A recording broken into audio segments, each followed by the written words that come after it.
Rumah tangga Cindy Samuel dan Randy Samuel diduga retak. Dugaan cerai muncul setelah Cindy seperti enggan membahas dengan sang suami saat live baru-baru ini. "Bunda, suami di mana? Gak tahu suamiku di mana.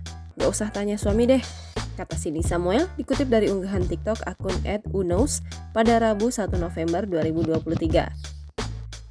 Selebgram dan pengusaha kosmetik itu lantas membahas tentang perasaan cinta yang lama-lama hilang karena terus disakiti. "Kita kan namanya hidup ya, kita mencoba selalu berbuat baik, karena apa yang kita tuai itu yang kita dapatkan. Karma itu gak cuma karma buruk aja, karma baik pun ada," katanya. "Cuman kayak, ya kalau misalkan kita disakiti terus mau sampai kapan?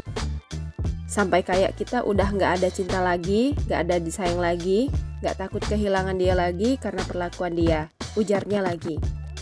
Cindy Samuel sama sekali tak menyinggung tentang perceraian. Namun banyak warganet yang menyayangkan karena selama ini mereka terlihat saling cinta. "Padahal aku lihat mereka bucin banget," komentar warganet yang dibaca oleh Cindy Samuel. "Kan aku gak bilang itu aku," ujarnya mengelak. Sementara itu, Cindy Samuel dan Randy Samuel resmi menikah pada 2016. Randy dipuji karena dianggap tak memandang fisik. Sebelum menjalani operasi untuk menurunkan berat badan, Cindy memiliki tubuh yang berisi. Download Tribun X sekarang, menghadirkan lokal menjadi Indonesia.